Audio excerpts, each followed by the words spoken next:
Hello, everybody. Welcome back to Meet Me in the Basement, the most opinionated podcast on the market. It's been a while since you guys have seen us. We're coming in for episode 36.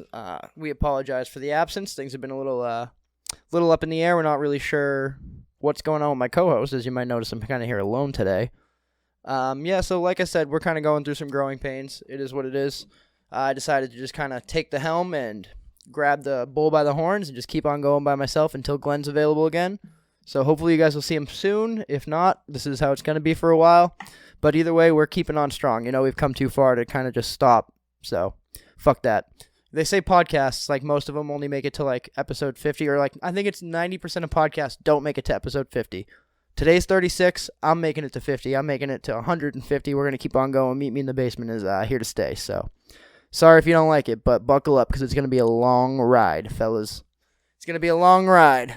All right. So, main purpose of today, we're going to be breaking down UFC 294. It's going to be the rematch between Islam Makhachev defending his title against Charles Oliveira. As you guys know, if you've been watching the podcast for a while, I'm a big Charles Oliveira fan.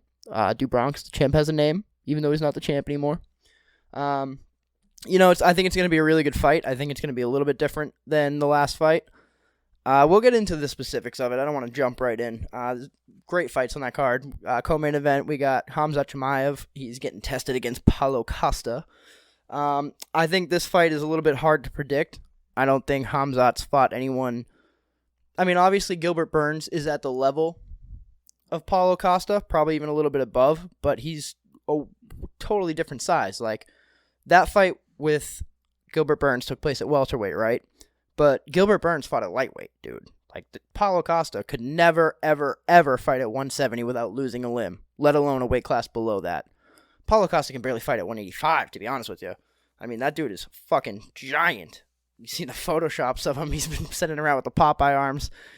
He's fucking weird on the internet, but he's hilarious.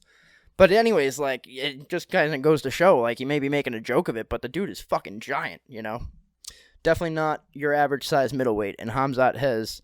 I mean, he fought Gerald Meerschaert, but that ended it really, really fast, and I don't think Paulo Costa is going to go down with one shot like that, so we'll see how Khamzat's able to take down Paulo Costa. I don't think it's going to be as easy as he may think it is, but who knows? Boar's machine, he kill, he smash, he come and smash, who knows? I do kind of favor Paulo Costa, just because... I don't know. I think it's going to be a big, big test for Khamzat, so I think the safer bet would be Paulo, even though Khamzat's got a lot of hype around him. If he gets past Paulo, then fuck yeah, gold's right around the corner, but I don't know. We'll see. He's not really tested at middleweight yet, so that's kind of all I can really say about that. I don't really know how it's going to go, like I said, so main event time. All right. So we got Islam Makhachev versus Charles Oliveira 2. First fight, we all know how that went. Second round, arm triangle for Islam. It's when he won the belt. So, let's start with Charles. He's 34-9 as a professional fighter. He's got 10 wins coming by KO, 21 by submission, which is fucking crazy if you think about it. People don't even have 21 wins. He's got 21 submissions with 10 KOs behind that. He's standing at 5'10" with a reach of 74 inches, and he is 33 years old. So, Islam Makhachev, however, 24-1. He's got 4 knockouts himself and 11 submissions, so also fucking high-time finisher. One of those submissions actually coming against Charles Oliveira, too. So he's also 5'10", so they got the same height. However, his reach is 70 inches, Islam, so it's going to leave Charles with a 4-inch reach advantage. And also, Islam is 31 years old, so 2 years younger than Charles. So, like I said, they both have a lot of finishes. I think Islam's striking is super underrated. Like, it's not... And cut. Alright, sorry about that little interruption. Anyways, where was I? Alright, so, in the first fight, Charles Oliveira landed only 19 of 39 strikes, or significant strikes, rather. That's a 48%. He went for one takedown, did not get it, and he landed 25 out of 46 total strikes, which is still 54%. I mean, which is a decent percentage, but when you look at the 48, 19 of 39, not great. And that's throughout the whole round and a half of the fight. That's not just per round. So Islam landed 30 out of 41 significant strikes, which is 73%. 2 of 3 takedowns landed. He even got a knockdown, which we saw, which was, the beginning of the end. and 5 minutes and 5 seconds of control time with 72 of 86 total strikes, coming in at 83%, which is pretty fucking high if you ask me. I know that counts with a lot of ground strikes, but I mean, still, there was a lot of stand-up in that fight. So the first fight, we saw Charles, he opens up with the flying front kick, which is not a smart move. But, I think his whole intent was just to, pressure forward. He has that Muay Thai stance, walk forward, get in Islam's face, kind of if he's going to shoot, make him shoot out of desperation. This is what the plan was, at least. And, I don't know, every time Charles tried to step in, Islam was just landing that straight left right down the pipe. It was actually pretty fucking beautiful. That's what I was saying. His striking's really underrated. He's not Conor McGregor. He's not Sean O'Malley. He's not going to come out there with the sniper range and just have that step-back knockout shot. But he's getting there. Some of those were close, Like I said, he would just step back right as Charles was coming forward and just fire that left right down the middle, sometimes follow up with the right hook. But either way, it was money.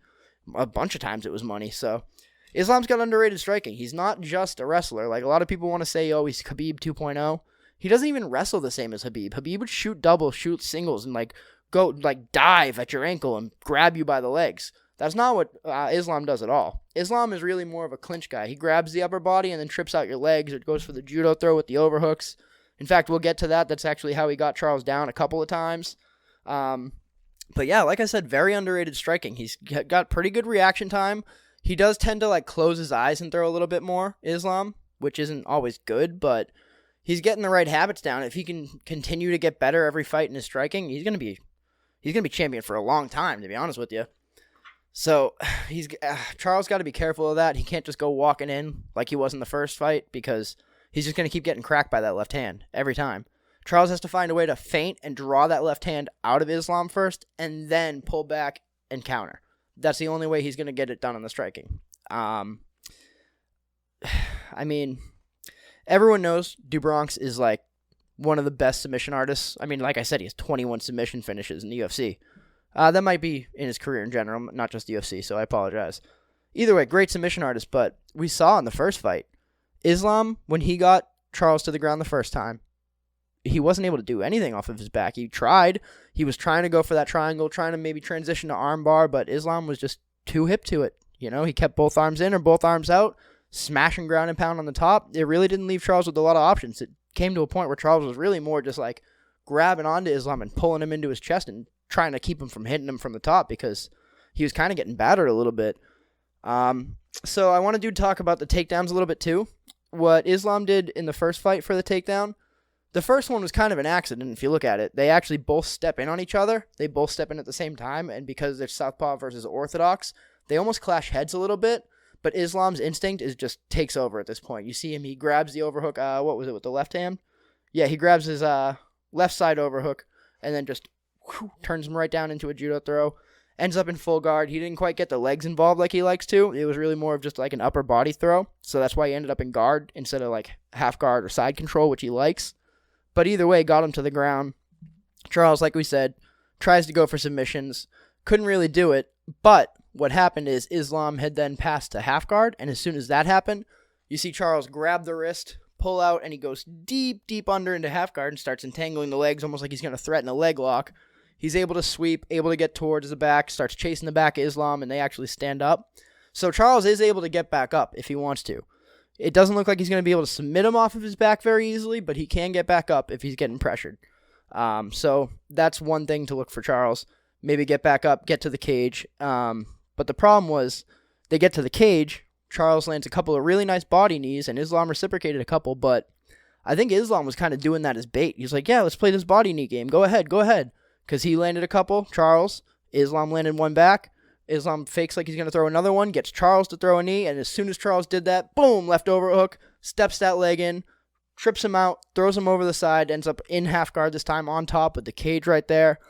Pressuring him really kind of, I believe that's how the round ended too. It ended with Islam on top, if I'm not mistaken. So, like I said, it's just, I don't know if submission is the best route for Charles to kind of, that's not the basket he wants to put all his eggs in, basically. I think the only way Charles is going to be able to submit Islam is if he hurts him on the feet first, because Islam's just too aware of what you're trying to do from the bottom. Otherwise, you need to kind of get him in a state of panic where he doesn't really, he's rushing. If he starts to rush, then maybe Charles can catch a neck, catch an arm, grab a leg, something. I don't know. I'm not like a jiu-jitsu black belt myself, so I can't really tell you exactly what he's going to try to do.